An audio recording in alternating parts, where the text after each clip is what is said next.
O 31º domingo do tempo comum, portanto estamos já próximos do final desse ano litúrgico. Na 34ª semana concluímos esse ciclo de celebrações da igreja e assim no domingo seguinte iniciamos um novo ano litúrgico com a celebração do tempo do advento. E as leituras de hoje nos falam de um atributo de Deus que é muito importante para nós. Um atributo que nos dá esperança e força para continuar caminhando, mesmo em meio às adversidades, mesmo mediante os nossos defeitos e pecados. O atributo da sua misericórdia infinita. Deus é misericordioso. Se Ele fosse um juiz rigoroso que aplicasse a lei com mão de ferro, estaríamos perdidos, não é? Estaríamos, como no dizer goiano, no pau da goiaba. Já ouviram essa expressão?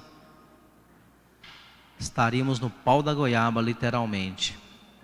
Mas Deus é bom. A primeira leitura, extraída do livro da Sabedoria, no Antigo Testamento, nos fala desta misericórdia do Senhor, que vai ao encontro da pessoa pecadora para resgatá-la.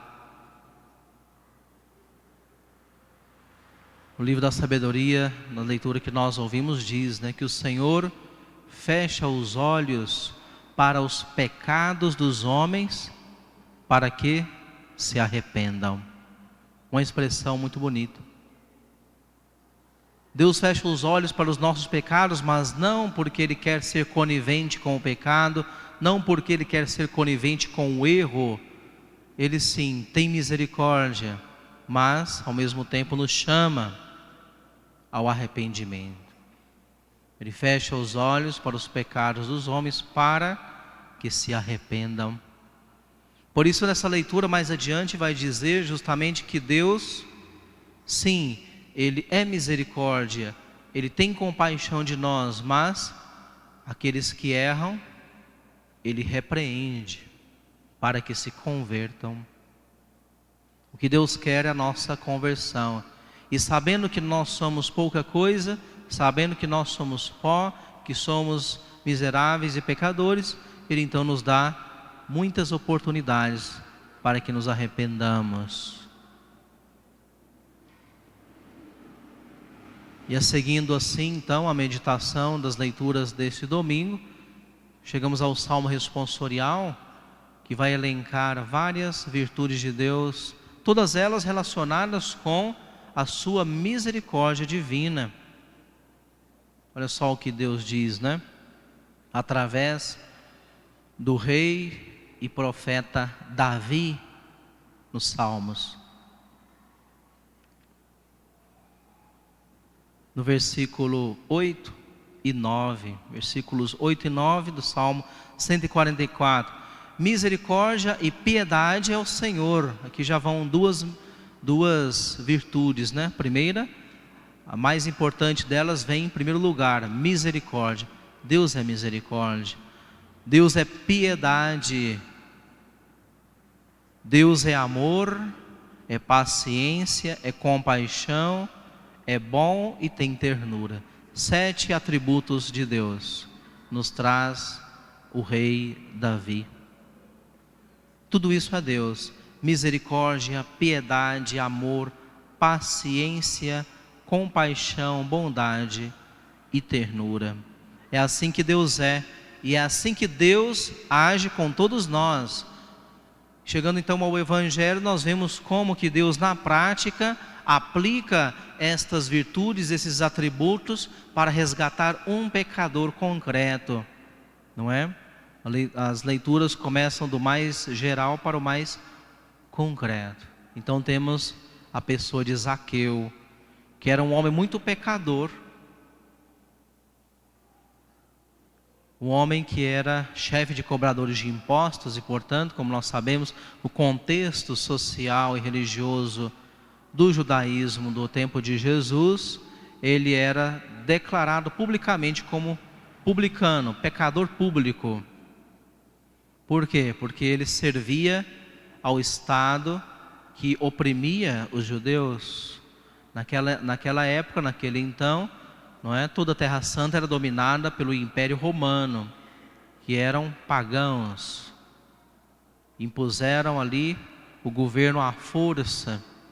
Os judeus então rejeitavam. Aceitavam porque não tinha remédio, mas rejeitavam aquele governo e as suas práticas, sobretudo religiosas, porque desvirtuava o povo da religião verdadeira para o paganismo. Zaqueu então era um trabalhador do Império Romano e cobrava impostos.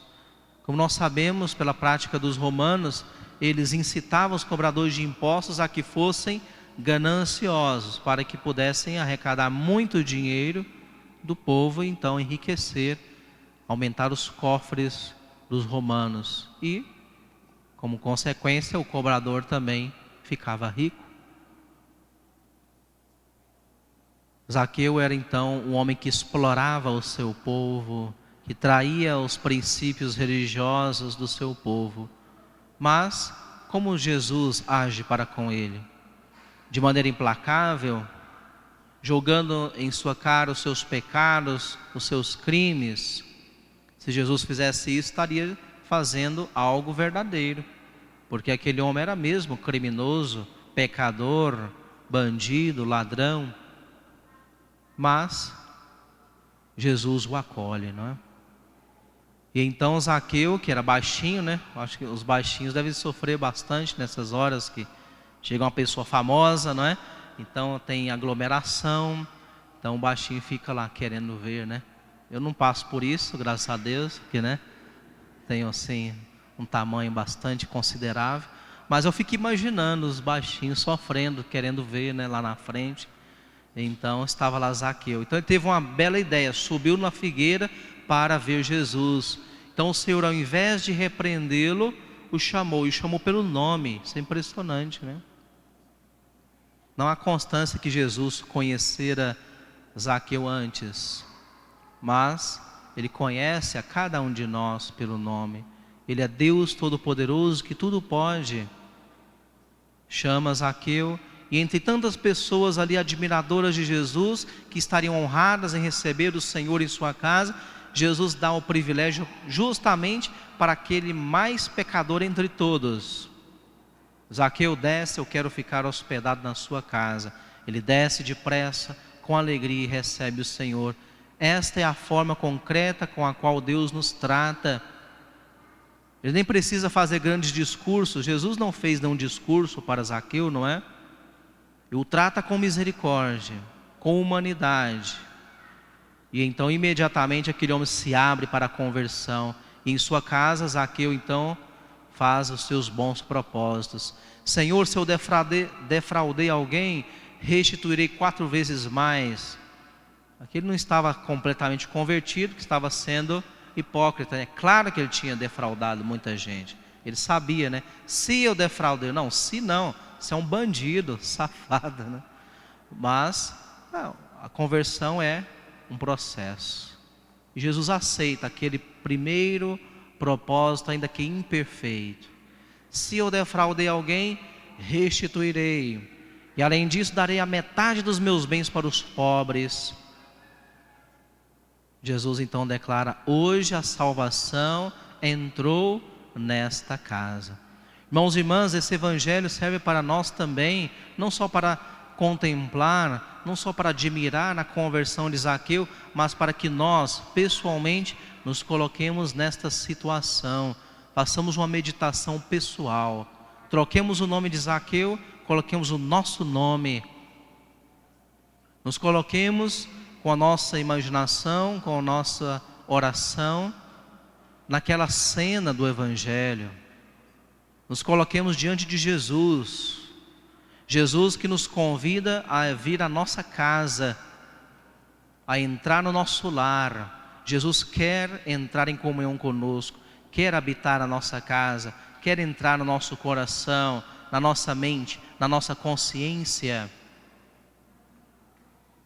Nós sabemos pelo evangelho que Jesus, Ele visitou muitas pessoas. e comeu na casa de muitas pessoas, de muitos outros pecadores, mas nem todos tiveram a mesma atitude de Zaqueu. Jesus comeu, por exemplo, na casa de fariseus, de chefes da lei, mas esses não se converteram. Trataram Jesus com indiferença, trataram Jesus de maneira política, de maneira falsa, mas não deixaram que o Senhor entrasse no seu coração. Então, a nossa meditação tem que ir por aí. Como eu estou deixando Jesus entrar na minha vida, na minha casa, na minha consciência? Como um fariseu que recebe o Senhor de maneira fria, política, protocolar e não deixa o Senhor agir? Ou como Zaqueu, que como pecador admite o seu pecado, realiza um novo propósito e entra no caminho da vida? Estou deixando Jesus reinar no meu coração, na minha consciência, nas minhas decisões? Façamos esta avaliação pessoal e peçamos a luz do Espírito Santo para que sejamos dóceis às inspirações de Deus. Ele quer não nos oprimir, mas nos salvar. Ele quer nos resgatar com a sua bondade, com a sua misericórdia. Que Nossa Senhora nos ajude a buscar sempre de novo a comunhão com Deus, que nos dará fortaleza para vencer os nossos defeitos, para enfrentar as dificuldades da vida, as tribulações, e assim sempre de novo seguir em frente, sem perder a esperança. Não podemos nunca perder a esperança. Agora, muitos brasileiros estão com a esperança lá embaixo, né? E parece que o Lula ganhou, né? Para presidente da República. Muitos estão felizes e comemorando, outros estão tristes, como eu, não sei vocês, tristes com essa vitória. Mas, como vivemos num país democrático, é preciso aceitar, né? Aceitar com resignação a vontade da maioria do povo. E nunca perder a esperança, irmãos e irmãs, porque nós somos pessoas de fé, pessoas que têm Deus acima de tudo, pessoas que sabem que o Senhor é misericórdia, amor, bondade e compaixão.